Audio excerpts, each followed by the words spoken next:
It's me again. We got some puppies. It's Junior, Polly, Maggie, and Mickey.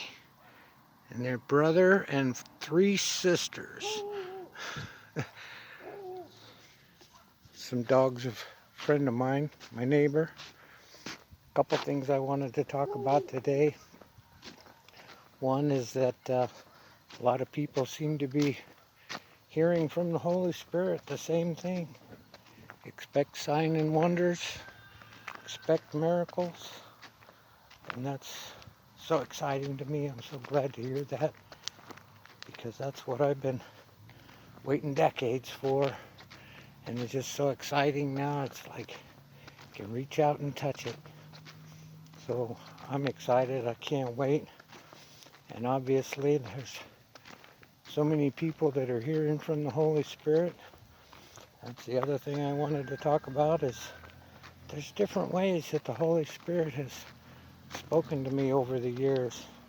There's the still small voice, and usually when you hear this still small voice, it makes so much sense that there's no questioning where it came from. You know, it's not your own imagination. It's not a voice in your head.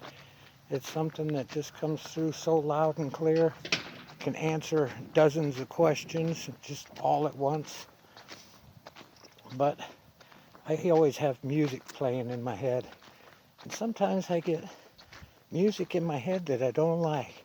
It could be a commercial jingle. It could be music by an artist that I just absolutely do not like. But it's not the whole song. It's just one phrase or one little portion of it. And it could be stuck in my head for hours or stuck in my head for days. And then all of a sudden I stop and I question, Lord, what are you trying to tell me with this? And then that's when I hear that still small voice that gives me that interpretation of what the Holy Spirit's trying to tell me. And it, once again, it comes through loud and clear, makes so much sense. It's usually when I'm caught up in things of the world or my own things, or stressed or troubled about something, and I'm just overlooking the solution is right in front of me. So the Holy Spirit gives me just a little jingle, a little phrase, something that just repeats in my head like a broken record. And it's always when I stop and drop everything out of my head and say, what are you trying to tell me, Lord? And so he speaks to me that way. But the other thing is through the visions. I have a very active pineal gland. I have had for most of my life, if not all of my life. I was a very imaginative child. And when I was traveling on Greyhound, going to all those churches and all those states, I picked up a book, Good Morning Holy Spirit, and it starts at the end of the story, and then it takes you back to the beginning and brings you back around, so that way the end of the story makes sense. It does a complete circle. And when you get to that complete circle is when you realize the presence of the Holy Spirit. And when I got to that point, that's when I realized the Holy Spirit was my imaginary friend as a child. He's been with me my whole life. But the pineal gland, we've been attacked through our whole system for our whole lives, and fluoride in our water and oral hygiene products and everything. It calcifies the pineal gland. Well, obviously I don't have any teeth left, so I wasn't much on fluoride, but most of the houses that I've lived in my whole life were on well water. I've lived in a few that were on city water, fluoridated water, but I can't stand that stuff. So, the Holy Spirit, the God, has just protected me my whole life. And then I was 12 years old when I started doing LSD and psychedelic drugs. That activates the pineal gland. And I mean, it's been going strong ever since. So I can get visions in my head. Well, I come up with inventions all the time. And I hardly ever make these inventions, but I just get this vision in my head. and I see a product, and being a welder and a carpenter, whenever I build something, I put it together in my head several times. And once I can put it together in my head and I know every step along the way, then that's when I go to work and I build it. So I get a lot of these visions in my head. It can just be an image. It could play out like a video.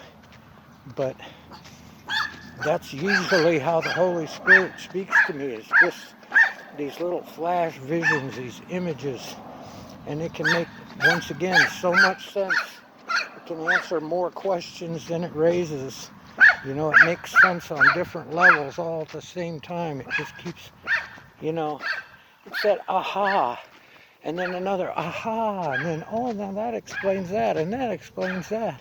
Everything just makes sense. Everything just adds up, comes together. So, in this great awakening, there's so much information out there. I just keep taking in the information. If it doesn't fit into my puzzle, I just put it to the side until I find pieces that do fit into my puzzle. And it's putting together a jigsaw puzzle in my head, and I don't have a box to go by, so that way you don't know what the picture is going to look like. You know, we have the Bible, and it gives us prophecies that have been fulfilled and prophecies yet to be fulfilled. It tells us exactly what to expect, but we don't know exactly how that's going to play out. So it's always nice to find out when the time comes exactly how it's going to play out. And the puzzle is coming together. It's almost done. There's very few prophecies left that haven't been fulfilled. And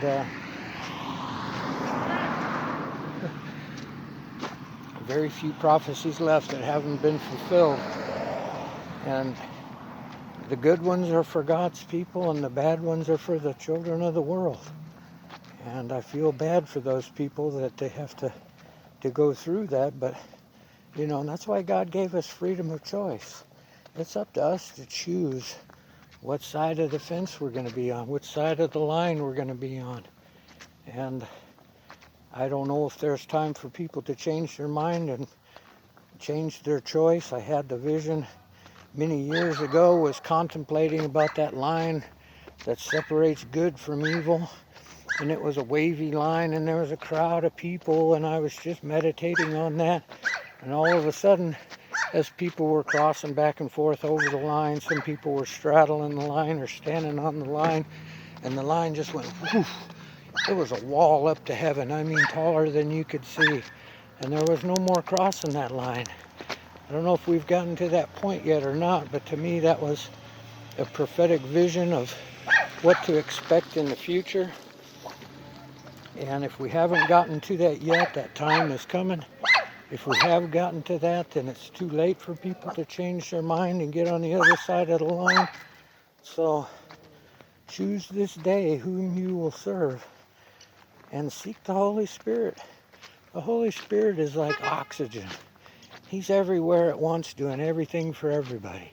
And just like oxygen, it's in the water, it's in the air. There's no escaping it. You can't live on this planet without oxygen. The plants breathe out oxygen, they breathe in carbon dioxide. We as people, we do the opposite. We breathe in oxygen, we breathe out carbon dioxide. It's a match made in heaven. God knows exactly what he's doing. So the Holy Spirit is everywhere. There's nowhere you can go to get away from the Holy Spirit, or to where you can't find the Holy Spirit. But the Holy Spirit is very sensitive, and the Holy Spirit could easily be chased off if you offend the Holy Spirit. So be sensitive to the Holy Spirit and try and hear from the Holy Spirit in the many ways that he can communicate from you, or communicate with you. And just be ready to turn your mind off to all your stuff, the things you're thinking about and the things you're worried about, and just ask God, what is it you're trying to tell me? And he'll show you in one way or another.